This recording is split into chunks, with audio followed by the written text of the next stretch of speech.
Hop, c'est où? C'est là, c'est là. Alors aujourd'hui, je vous amène dans une séance de travail. On va construire votre calendrier de travail VAE.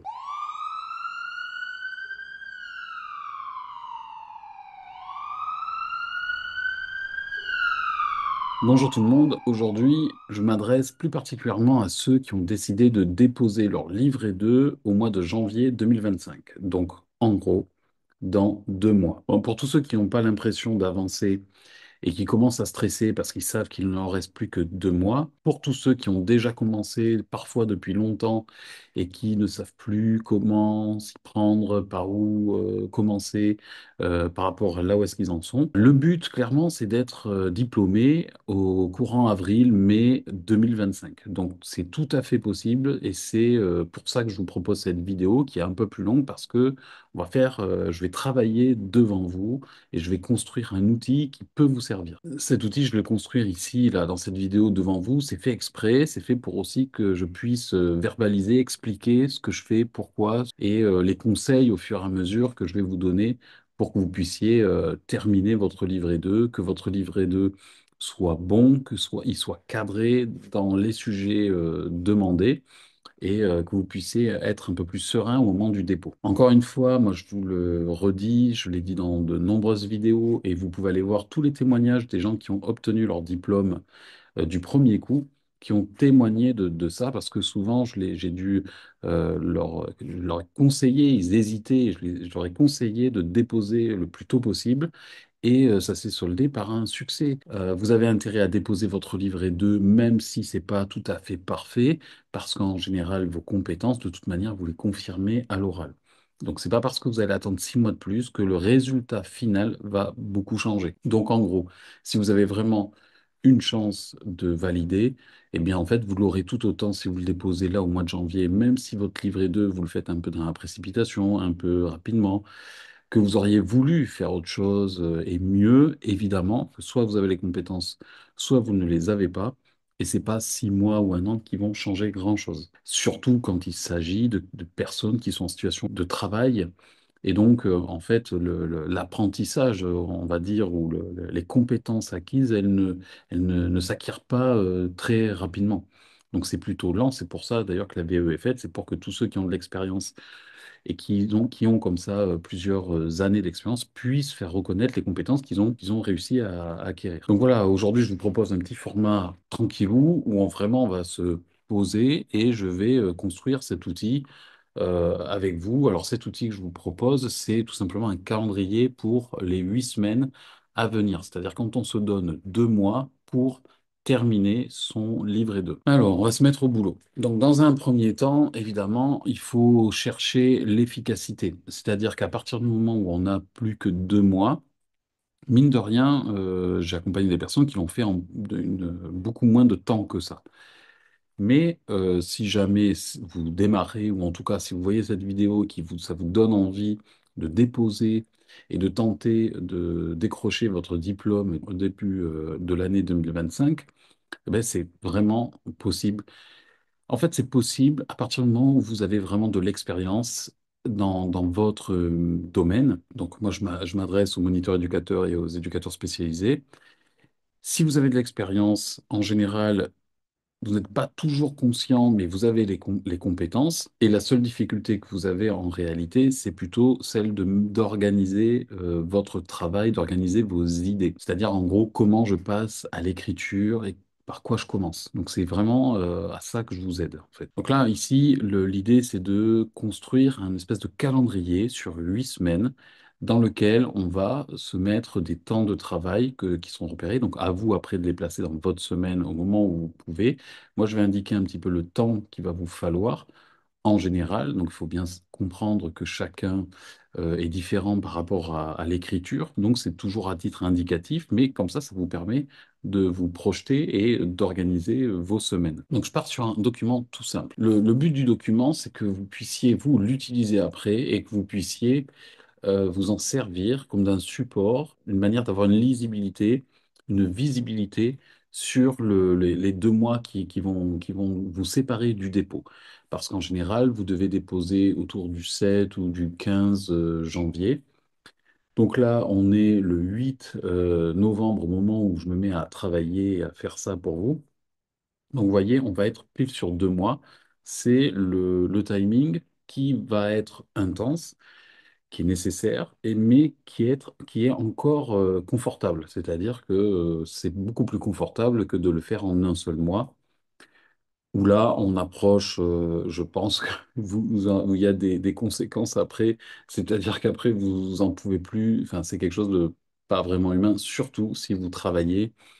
Et encore plus si vous avez une vie de famille en plus, voilà. Mais disons que ce programme-là, ce calendrier que je vais préparer avec vous, d'une certaine manière, si vous ne travaillez pas, que vous avez beaucoup d'heures de libre dans la journée, en réalité, vous pourriez le faire.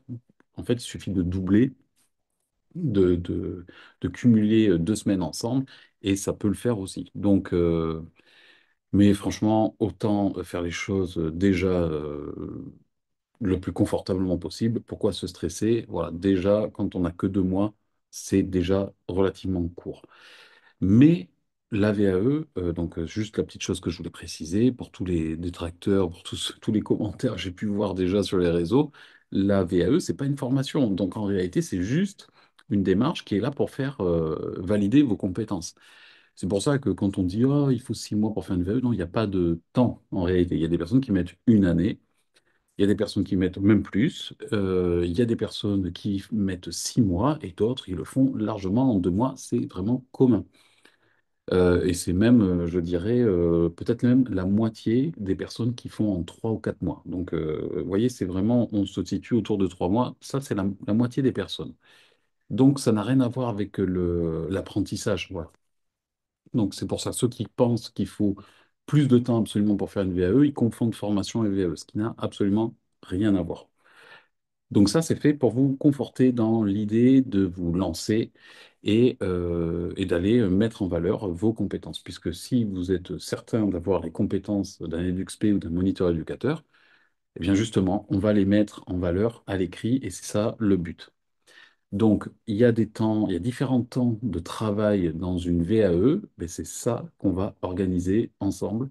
C'est ça que je vais faire pour vous et devant vous. Donc, je vais commenter au fur et à mesure. Alors, je vais essayer de partager l'écran avec vous pour que vous puissiez voir. Je suis sur un document tout à fait classique, Word, et je vais insérer, donc je vais faire, on va appeler ça, c'est un calendrier de travail. Donc, je vais essayer de le mettre à la bonne dimension pour vous aussi, que ce soit lisible le plus possible. Donc, le tableau.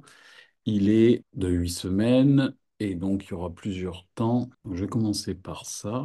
Oui, je marque, je dis 8 semaines pour janvier parce que là on est au mois de novembre, mais 8 semaines ça vaut si vous êtes l'été et que vous les déposez au mois de septembre. Le but c'est que vous voyez comment c'est tout à fait possible de faire ça en 8 semaines et que vous, après, vous vous l'appropriez et que vous l'organisiez par rapport au temps que vous avez. J'en profite pendant que je fais les démarches, les petits détails comme ça. J'en profite pour vous dire qu'en réalité, vos dates de dépôt, il faut vous rappeler qu'elles sont libres. Vous pouvez déposer quand vous voulez. Donc, ce n'est pas obligé de le faire. À partir du moment où vous avez le dossier de faisabilité qui a été accepté, vous pouvez déposer quand vous voulez, à condition évidemment d'appeler et de vous organiser avec le DAVA ou avec l'organisme qui va s'en occuper de ce dépôt-là. Mais vous avez le choix. On va parfois vous orienter en disant non, c'est pas possible en janvier. Non, c'est possible au mois de janvier, c'est possible au mois de septembre. En général, il y a 2 sessions. Donc il faut faire attention aussi parce que les dépôts, ce qui dit dépôt dit souvent accompagnement. On va vous entraîner à prendre un accompagnement et vous avez le choix de votre organisme accompagnateur. Vous avez le choix de ne pas être accompagné et vous avez le choix de déposer quand vous voulez. Pour revenir à ce tableau, donc il y a le nombre de semaines et là, d'une certaine manière, il va y avoir les actions à réaliser. Le temps, on va mettre le temps que ça prend. Ça peut être intéressant pour vous d'avoir une idée de ce que peut prendre ce temps-là. ça peut suffire. On verra si cette quatrième colonne va nous servir. Donc, bon, on mettra en forme plus tard, d'accord? Ça, on va dire que ce sont les titres. Donc, encore une fois, je suis pas là pour faire comment dire, la mise en page, mais je vais forcément le faire parce que c'est nécessaire pour une question de lisibilité aussi, tout simplement. C'est un peu plus clair, c'est un peu plus... alors, on voit les réflexes du travailleur social qui met en gris parce que pour toujours faire des photocopies en noir et blanc parce que ça coûte moins cher. Voilà. Donc, franchement, et on est à la maison, on est entre nous, on va se laisser aller, on va mettre un petit bleu, d'accord? Euh, le mec est dingue, quoi. Il met du bleu. Donc, c'est quelque chose à avoir à la rigueur accroché à votre frigo ou sur un endroit où vous pouvez voir. L'idée que vous l'ayez comme ça souvent, c'est pas mal. Que vous l'ayez sous les yeux parce que ça va vous motiver aussi. C'est-à-dire que la motivation, il faut aussi reconnaître qu'elle elle joue quand on a quelque chose qui nous rappelle où est-ce qu'on en est, où est-ce qu'on doit aller, quoi. Donc, là, il va y avoir les semaines. Donc, semaine 1. Alors, vous l'aurez compris, je ne suis pas forcément un expert de Word et de tout, hein, d'accord? Donc, il ne faut pas m'en vouloir. Je vais faire les choses de manière tout à fait répétitive et un petit peu peut-être lente pour vous, mais c'est pas grave parce que le but c'est que on se mette au boulot ensemble.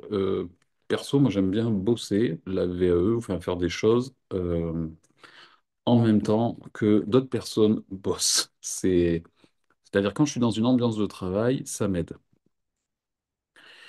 Et donc, ben forcément, là c'est quelque chose que je vous propose aussi. Alors, insérer une autre ligne en dessous. Voilà. Et là, je vais rajouter la semaine 8. Paf. Voilà. Donc pourquoi celui-là est au milieu? On ne sait pas. C'est pas grave. Ok. Bon. Alors on va partir là-dessus. Et voilà. Donc en gros, il y a des choses évidemment à faire à chaque fois et on va les lister. On va faire peut-être même des compartiments par rapport à tout ça. Donc les premières choses à faire, vous le savez, c'est de constituer un plan. Il faut un plan, on voit les quatre plans. Donc quatre plans. Donc écrire les quatre plans. Si vous n'avez pas écrit les plans et que vous avez déjà écrit, ben, je suis désolé, mais je vous assure que pour y voir plus clair, faites un plan. Alors soit vous faites un plan à partir de ce que vous avez écrit, c'est-à-dire vous reprenez étape par étape ce que vous avez écrit et donc vous le vous le déclinez, en fait, vous le traduisez votre texte en plan, mais un plan, ça sous-entend des titres, des sous-titres, ce qu'on doit retrouver après dans votre écrit. Donc s'il y a des paragraphes, les paragraphes ils doivent avoir un titre. Donc les quatre plans des quatre décès. Ça, c'est un peu la condition sine qua non. Donc, pour être efficace et pour pouvoir avancer, c'est d'écrire, c'est le plan. Donc, le but, qu'il soit le plus détaillé possible, ok? Qu'il soit détaillé, mais vous êtes limité en temps. Même si c'est pas parfait, on n'est pas là pour faire du parfait, d'accord? Là, on est là pour déposer un livre et deux. On est là pour euh, optimiser, faire reconnaître nos compétences.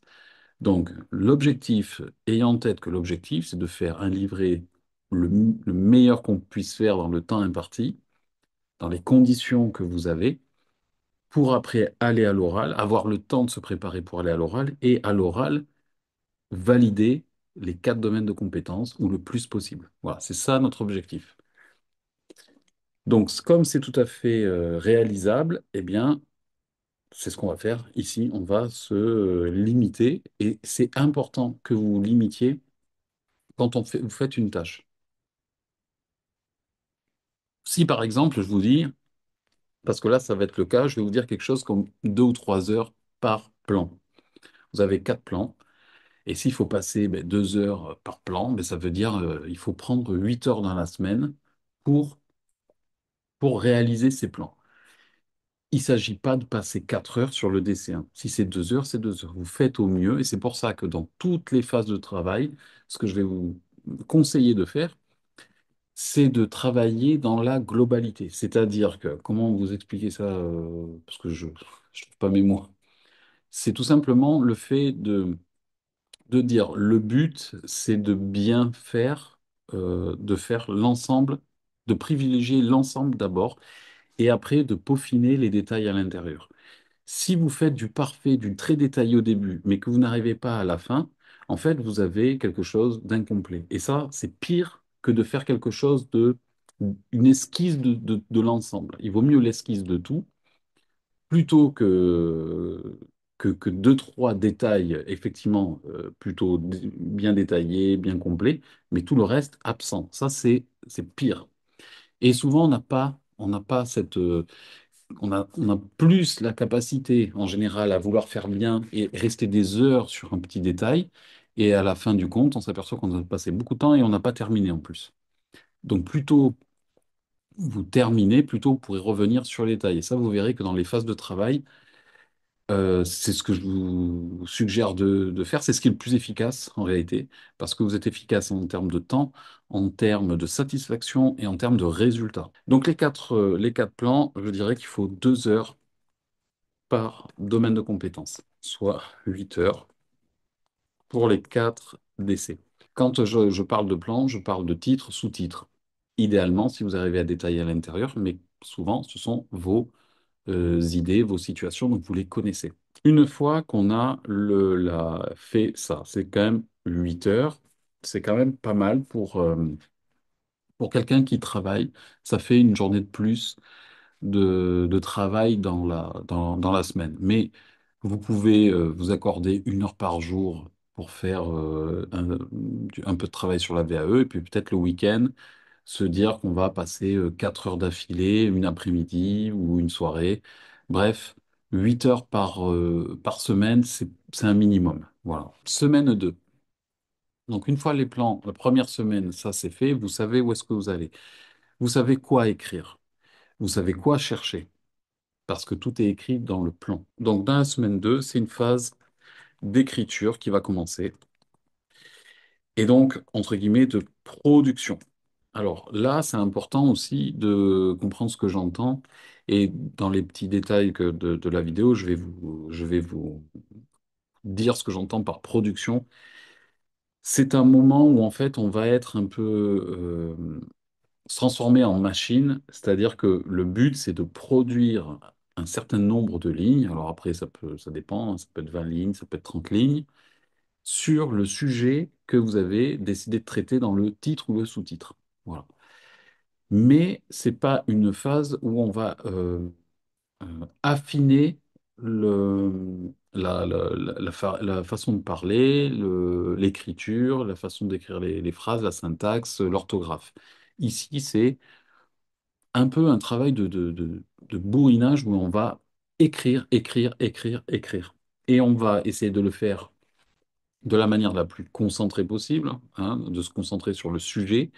C'est-à-dire que régulièrement, en fait, on va, au moment où vous écrivez, vous allez toutes les 5-10 minutes, je ne sais pas, ça dépend du rythme auquel vous écrivez, vous posez la question de savoir est-ce que ce que j'écris répond bien au titre? Vraiment, est-ce que mon sujet, c'est bien le sujet résumé dans le titre? Et si c'est oui, eh bien, il faut continuer et il faut surtout s'arrêter au sujet du titre. Si vous voyez qu'il y a un nouveau sujet que vous voudriez aborder, ben, regardez si vous ne l'avez pas déjà écrit dans le plan. Et si ce n'est pas écrit dans le plan, il faut l'insérer. Ça veut dire que le plan, ben, vous pouvez encore l'améliorer. Donc, la phase d'écriture, production.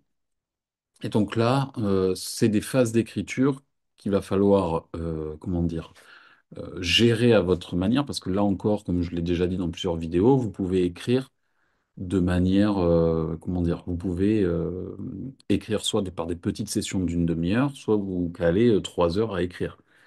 Alors, souvent, si vous n'avez pas le temps, si vous avez peu de temps, si vous êtes très pris par votre vie de tous les jours, en fait, une astuce, c'est de combiner les deux. C'est-à-dire faire des petites sessions très courtes d'écriture tous les jours, mais tous les jours, ça c'est très très important. Si vous faites ça 2, 3 jours, après vous arrêtez pendant une semaine, ça va pas. Ça va pas et ça ira pas. Vous allez vous compliquer les choses, ça va être plus dur pour vous. Donc si vous avez envie que ce soit plus dur, ben, faites ça, mais il vaut mieux faire un petit effort d'un quart d'heure, 20 minutes d'écriture tous les jours, un quart d'heure, et, euh, et de combiner ce que je vous disais avec les longues sessions d'écriture et de pouvoir caler 2 heures d'écriture dans la semaine, quelque chose comme ça. Donc ça, c'est ce qui marche pas mal. Donc phase d'écriture production pour écrire les 4 plans, pour rédiger les 4 plans. Alors les 4 plans, donc ça, c'est-à-dire donc le temps que ça prend, c'est donc une alternance de sessions courtes en fait, hein, de sessions courtes et, et longues dans la semaine. Donc, mais je vais quand même vous donner un ordre, un indicateur, quelque chose pour vous repérer.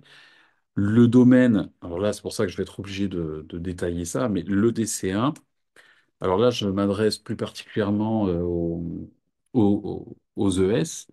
Le DC1, regardez le référentiel, c'est un référentiel, le domaine de compétence est très grand, ça veut dire qu'il y a beaucoup, beaucoup de choses à faire. En plus, je vous le rappelle, dans le DC1, il y a souvent de la théorie qu'il faut amener. Donc, il faut aller la chercher aussi. Donc, écrire le DC1, ça prend vraiment plusieurs heures. C'est vraiment, je pense que là aussi, il faut compter.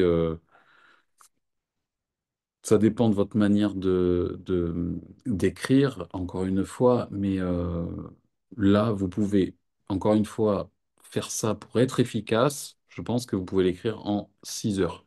6 heures, ça veut dire parfois découper. Si vous faites toute une session, toute une journée, 6 heures, ça peut vraiment, vous pouvez avoir terminé dans une journée votre DC1. Alors, évidemment, ça veut dire que vous savez parfaitement ce que vous allez écrire et que le plan est détaillé. Voilà. Moins le plan est détaillé, plus ça sera vague, plus vous saurez pas trop quoi écrire, plus vous aurez des idées plus tard et ça va être finalement brouillon. Donc vraiment, soignez le plan et après, vous bourrinez. Bourriner, ça veut dire écrire, écrire par rapport au titre. Vous avancez, vous constituez comme ça une masse, une espèce de matière écrite. Et là, c'est pas terminé. Votre DC1 n'est pas terminé. Mais ça, il va falloir le faire par domaine de compétences. Le DC2, alors là, le DC2, ça peut aller très vite. Si par exemple, ben, si vous téléchargez le module que je vous ai préparé, alors ça, c'est clair que ça va vous faire gagner un gain de temps énorme. Euh, Parce qu'il est vraiment fait pour faire gagner du temps et en quelques heures, ça peut être fait.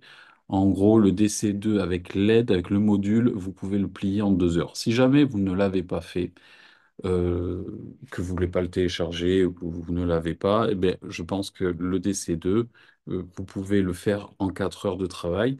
Le DC3 et le DC4, alors ils sont pas du tout, c'est pas du tout le même sujet, mais je trouve qu'ils sont jumeaux dans leur grandeur, dans leur complexité. En fait, c'est des sujets qui sont plutôt facilement appréhendables, on va dire. C'est plutôt court à rédiger. C'est les 2 parties qui sont les plus courtes. Alors, les plus courtes, ça veut pas dire les plus simples. Mais les plus courtes, donc les accompagnés que j'accompagne, enfin les personnes que j'accompagne, voilà, qui font par rapport au plan, une fois qu'ils ont le plan, en général, c'est pareil, en 3 heures efficaces, ils l'ont écrit. Donc là, je dirais que c'est pareil, 3 heures par... Donc là, par exemple, on s'aperçoit très vite qu'on dépasse les 8 heures par semaine pour cette semaine 2. Mais c'est complètement... On ne peut pas y échapper. L'écriture des domaines de compétences vont prendre du temps. Donc d'ailleurs, ça, c'est peut-être, vous voyez, pas forcément faisable en, en- en une semaine, parce qu'effectivement, si vous n'avez pas le temps, je regarde, ça fait 10 heures, ça fait 16 heures. 16 heures, on est sur, du coup, 8 et 8, 16, voilà, donc on est sur la moitié, donc plutôt réserver peut-être le DC3, DC4 sur la semaine 3 et faire l'autre semaine, hop là, je fais n'importe quoi, hop, vous voyez? Donc de la même manière, en fait, vous séparez les domaines de compétences. Effectivement, alors à moins que vous ayez, comme je vous ai dit, du temps ou des vacances, bon, alors vous en profitez. Et là, en 15 jours, et c'est tout à fait ça, là, je vais vous dire, il y a quelqu'un que j'accompagne qui m'aura, qui a du temps, qui travaille important, mais qui consacre toutes ses soirées à sa VAE et qui m'a écrit le livret 2 en un temps pas record, mais très calmement, très posé, tous les jours un petit peu, mais tous les jours un petit peu. Ça porte ses fruits. En plus, c'est quelqu'un qui prend du plaisir à écrire, donc qui va faire des recherches, qui prend le temps d'écrire et tout. Et donc après, c'est un vrai plaisir pour moi de faire les relectures, parce qu'après, évidemment, il y a les relectures dans l'accompagnement, ce qui me prend du temps, mais pour moi, ça devient plus agréable, évidemment, parce que c'est bien écrit, parce que c'est soigné, parce que c'est complet. Bon, là, c'est du plaisir pour tout le monde. Et en fait, cette personne, elle aura terminé d'écrire son livret 2, je pense, à la fin du mois, et on aura pris le temps. On aura pris le temps. Donc, je ne sais pas si vous voyez, mais comme quoi la notion de plaisir quand on fait quelque chose, ça compte aussi pas mal, quoi. Donc, une fois qu'on a produit cette matière, ce que je vous parlais, c'est-à-dire vraiment, on va, ce que j'appelle bourriner un petit peu, on écrit, on écrit, on écrit par rapport au sujet. Là, on va freiner un petit peu des cas de fer et on va venir temporiser, on va venir un petit peu respirer. Alors, dans la semaine 4, il y a quand même cette partie d'analyse globale. Donc, on va dire mince, écriture de l'analyse globale. Alors, l'analyse globale, comme je le dis toujours, en fait, ça porte mal son nom. C'est pas vraiment une analyse. Si on regarde bien les questions, elles sont relativement détaillées. Alors, il y a des notions auxquelles il faut vraiment prêter attention et il faut faire un peu plus gaffe, notamment la notion d'éthique, je dirais. Ça, c'est vraiment quelque chose qui, des fois, est squeezé complètement par les candidats. Donc, allez voir ça. Et surtout, donc, l'écriture de l'analyse globale, elle est relativement rapide. Alors, évidemment, c'est toujours plus rapide quand je vous ai briefé et que je vous ai accompagné. Donc là, l'analyse globale, quand on a fait c'est pas un plan. Là, il n'y a pas besoin de plan. Pour l'analyse globale, il n'y a vraiment pas besoin de plan. Mais quand je vous ai briefé sur, en réalité, pas comment organiser votre écriture et non plus pas quoi écrire, je vous dis pas ça, mais je vous dis des choses à ne pas oublier. Voilà, des notions à ne pas oublier, des notions un peu fondamentales.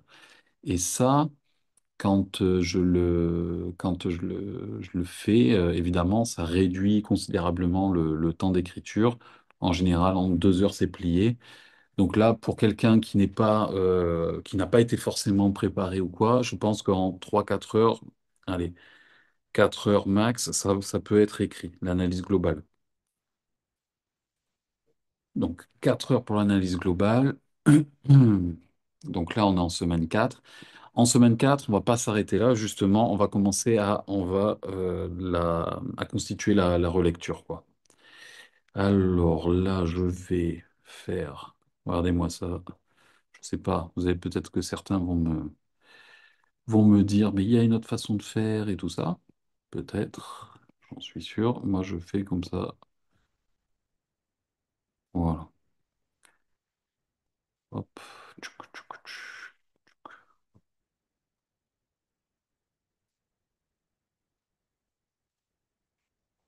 Ah, c'est gris.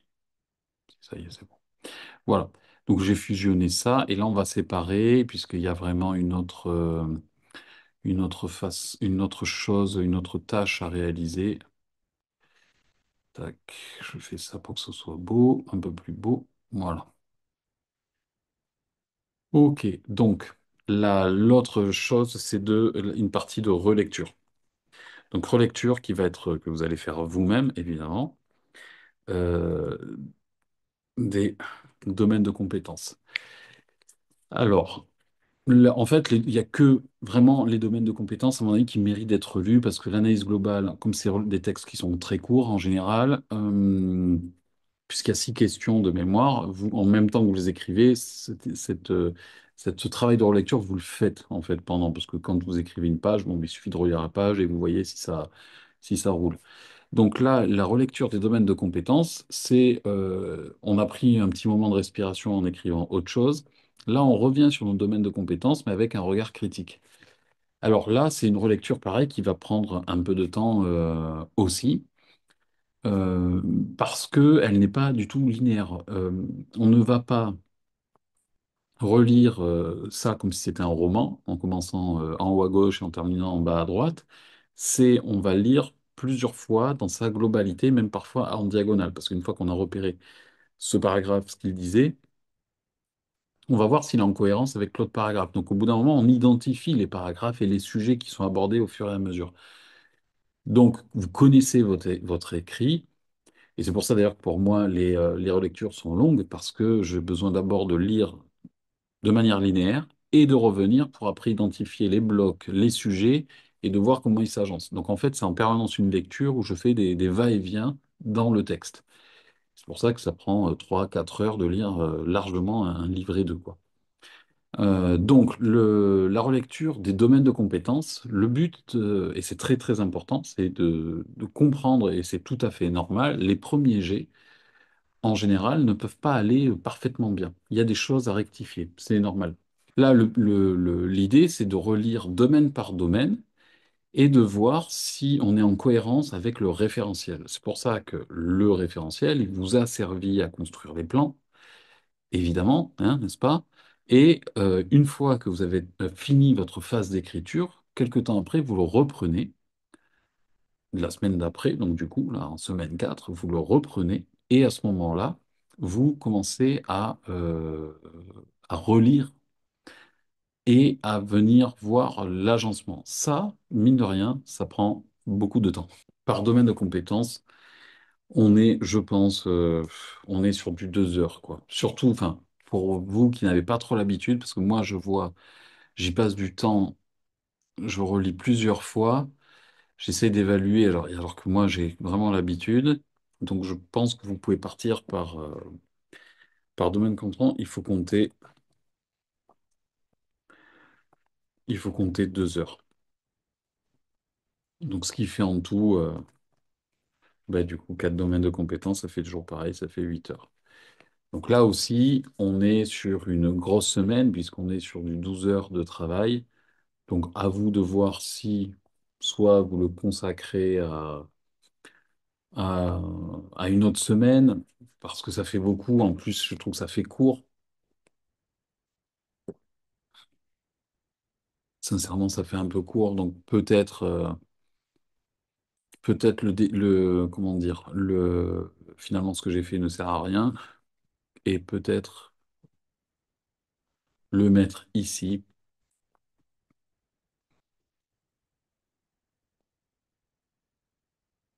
et de rester sur la 5e semaine par rapport à ça.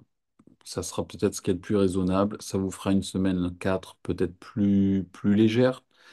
Là, à ce moment-là, vous pouvez éventuellement, euh, une fois, c'est d'ailleurs ce que je conseille tout le temps, une fois que l'ensemble des écrits est fait, même s'ils ne sont pas peaufinés, même si vous n'avez pas refait vous n'avez pas réalisé la relecture, vous avez déjà les grandes lignes, vous avez déjà votre plan, vous avez produit des pages et des pages d'écrits. Vous avez produit votre analyse globale, donc là, vous êtes en mesure, à mon avis, d'écrire vos motivations. Alors là, ça, donc c'est écrire, voilà, les motivations. Là aussi, c'est un débat, enfin, c'est même pas un débat. Je le vois souvent, vous commencez par les motivations. Franchement, il y a zéro intérêt de l'écrire au début, moi, je trouve. Je pense que vous avez plus d'intérêt à l'écrire à la fin, une fois justement que vous avez déjà accompli quasiment l'écriture du livret 2. Vous fait quand même, mine de rien, une expérience en plus. C'est une expérience, c'est un long travail, de longue haleine.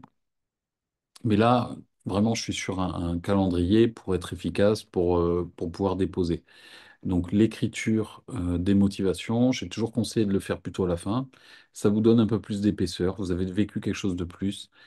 Et en général, vous les avez davantage mûris. Donc là, en général, il ne faut pas y passer des heures et des heures. Les motivations, il n'y a pas de compétences à l'intérieur. Vous ne serez pas évalué là-dessus et vous n'allez pas gagner, entre guillemets, des points. Même s'il n'y a pas de points, ça ne va rien vous apporter en termes de validation des compétences. Donc, l'écriture de vos motivations en 2 heures, c'est largement suffisant. Il ne faut pas aller au-delà, quoi. Voilà.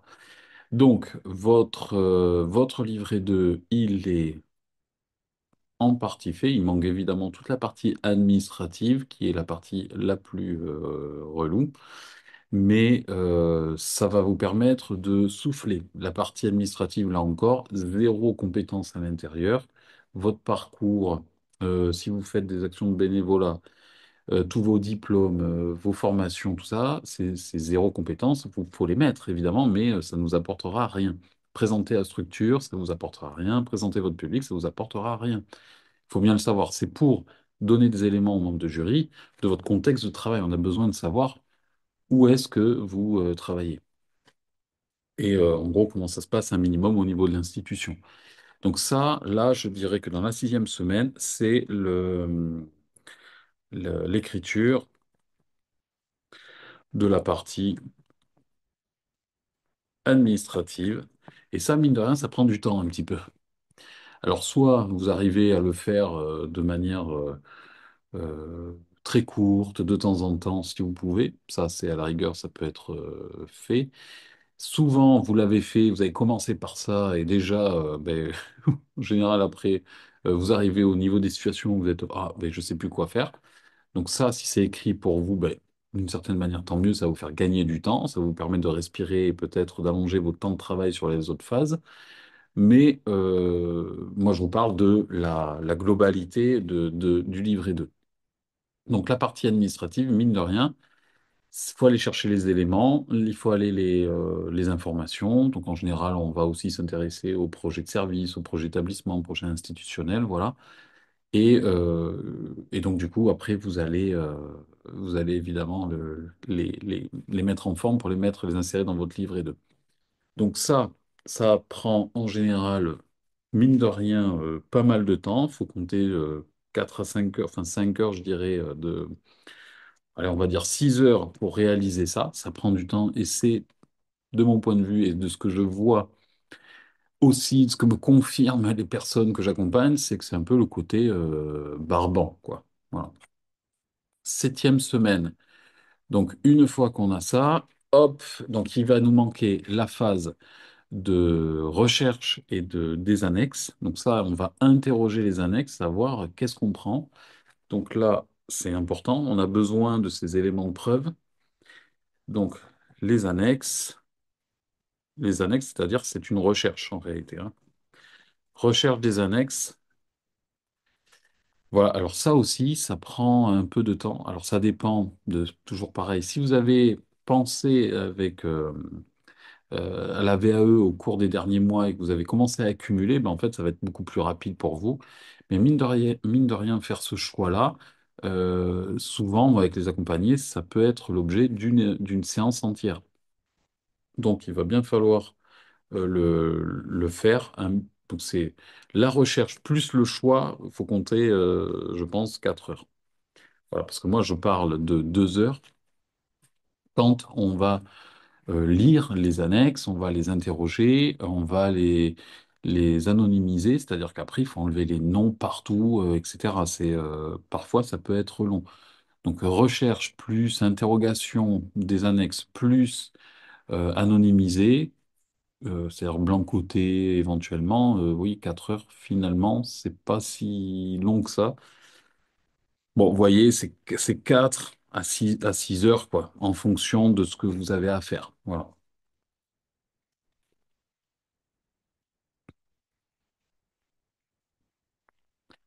Et alors, la dernière semaine avant le dépôt, eh bien, c'est la dernière relecture global. Et donc là aussi, c'est quelque chose qui va bien vous prendre, je vous dis, pour quelqu'un qui n'est pas habitué, qui va bien vous prendre 6 heures. Et c'est hyper important. C'est là où vous allez soigner le... Aux relectures, de toute façon, vous soignez à chaque fois, si vous le pouvez, l'orthographe, ou vous le faites aussi relire, mais ça, c'est pas du travail qui sera pour vous. Ce sera pour la personne qui vous aura relu. Mais l'orthographe, pour un ES, enfin, de toute façon, ça craint toujours quand il y a beaucoup, beaucoup de fautes d'orthographe. S'il y en a quelques-unes, ben, vous en faites pas, ça arrive à tout le monde, quoi, hein. Voilà. Mais évidemment, c'est un exercice que vous avez le temps de préparer à domicile, tranquillement, pendant des mois. Donc, s'il y a beaucoup de fautes, ça craint, en fait. Vous n'aurez pas de points en moins, il n'y a pas de points, je vous ai dit, mais c'est surtout pour les ES où on est amené à faire des rapports, des courriers, voilà, pour le juge, pour la MDPH, des choses comme ça. S'il y a des fautes à toutes les phrases, c'est pas bon, quoi. Donc voilà, là, vous avez une vision d'ensemble de ce que il y aurait à faire les 2 mois pour déposer votre livret 2 le plus sereinement possible. Voilà. C'est un calendrier qui est de travail, qui est un travail du coup un peu accéléré, mais qui est tout à fait possible, qui est souvent fait même en moins de temps que ça pour certains, et encore une fois, qui valide. Donc, allez voir les témoignages, comme je vous l'ai déjà dit. Il y a dans la playlist de ma chaîne, il y a un compartiment, on va dire, il y a les playlists de tous les témoignages. Donc ça vous informe sur différents cas de figure. Ça peut être intéressant si vous n'êtes pas tout à fait convaincu. En tout cas, ça pourra vous motiver. Voilà, donc ça, je vais le mettre en forme encore un petit peu et je vais vous le mettre à télécharger gratuitement, d'accord, juste en dessous de là. Alors attendez, je vais, hop. Voilà le calendrier que je vous propose, le planning de travail que je vous propose pour que vous puissiez déposer au mois de janvier ou quand il vous reste peu de temps. Donc le diplôme est tout à fait accessible à beaucoup de personnes dès que vous avez plusieurs années d'expérience. Il faut savoir juste quoi dire, il faut savoir organiser les idées et mettre en avant vos compétences. À partir de là, il n'y a rien d'impossible. D'accord? Le diplôme d'éducateur spécialisé moniteur et éducateur sont tout à fait accessibles. Il n'y a pas de souci. Si jamais vous voulez plus de détails, vous voulez me contacter ou que vous voulez avoir un accompagnement même ponctuel mais en individuel, eh bien, vous me voyez en dessous, il y a des liens. Il y a un lien pour prendre contact avec moi, prendre rendez-vous avec moi. Et puis voilà, et ce calendrier-là, eh bien, ce planning de travail, il est accessible gratuitement. Vous pouvez le télécharger. Allez, je vous souhaite un très bon courage pour ces 2 mois qui s'annoncent. Et puis, je vous dis à très bientôt. Salut.